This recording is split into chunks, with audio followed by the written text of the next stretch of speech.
In today's video, we are going to show you how to add your Chime card to Apple Pay so you can start making fast and secure payments. Let's begin. First, unlock your iPhone and open the Wallet app.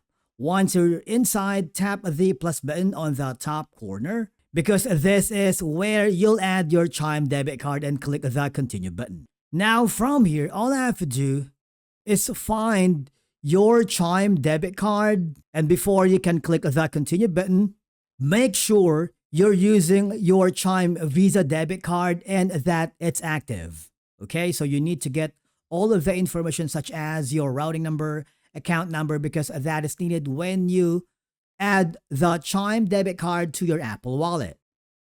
Now you have two options here. You can enter your card details manually or scan your card using the camera and make sure you're using the Chime Visa debit card and it's active.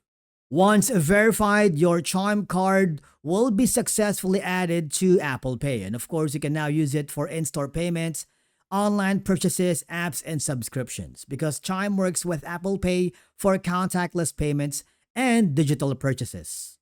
And basically, that's it for today's video on how you can add Chime to Apple Pay. If you found it helpful, do not forget to hit the like button, subscribe to our channel, and we will see you again in the next video.